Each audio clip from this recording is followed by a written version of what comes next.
সবাই বোধহয় একটা ডাকের অপেক্ষায়, যে কোথাও থেকে একটা ডাক আসবে। ছায়ানট সেই ডাকটা দিল। আর সংস্কৃতি কর্মীদের হাতিয়ার বলি, অস্ত্র বলি, ভাষা বলি, পুরোটাই তো সংস্কৃতি। গানে গানে আমরা আমাদের কথাগুলো বলবার চেষ্টা করেছি, সকল শ্রেণী পেশার মানুষ একসাথে হয়ে। দেখা যাক, এটাও তো এক ধরনের কি বলবো, কালো পেরিয়ে আলোর দিকে যাবার যাত্রা।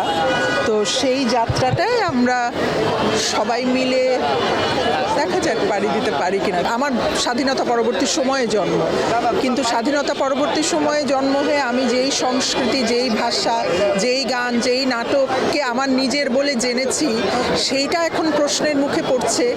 এর চেয়ে আশ্চর্য হওয়ার কিছু তো নাই। এটাই তো আমার পরিচয় ছিল, এখন তো আমার পরিচয়ের সংকট হয়ে যাচ্ছে, আমার অস্তিত্বের সংকট হয়ে যাচ্ছে। তো সেটা তো হতে দিতে পারি না। দেখুন, আমরা একদিকে বলছি ঐক্য, একদিকে বলছি অন্তর্ভুক্তি, কিন্তু বাস্তবে ঠিক তার উল্টোটা ঘটছে। বাস্তবে অনেক বেশি বিভাজন, অনেক বেশি বর্জন, বহিষ্কার, এগুলো চলছে। এই ঘটনা যদি সমাজে প্রতিনিয়ত চলতে থাকে, তাহলে গণমাধ্যম বলেন, সংস্কৃতি বলেন, কোনো ব্যক্তি মানুষ আসলে সুস্থভাবে নিরাপদে থাকতে পারবে না। এটা আমাকে বুঝতে হবে, একদিন আমার উপরেও এসে পড়বে। কাজে আজকে যদি আমি প্রতিবাদ না করি, আমি যদি প্রতিরোধ না করি, কালকে আমি আক্রান্ত হব। এই আমি, আপনি, আমরা সবাই। কাজে সবাই মিলেই এই জায়গাটায় দাঁড়ানো আছে। স্বাধীনতার পরে এই প্রথম দেখলাম এত বড় একটা হামলা। শিল্পী হিসেবে আমি ব্যক্তিগতভাবে মনে করি যে এটা সাংঘাতিক একটা আঘাত। এই আঘাতকে প্রতিহত করতে হবে। এই সমস্ত যে আক্রমণ যারা করে, তারা কি সজ্ঞানে করে না অজ্ঞানে করে আমার জানা নেই। তো এটি দেশের জন্য খুব ভয়ঙ্কর একটা জিনিস।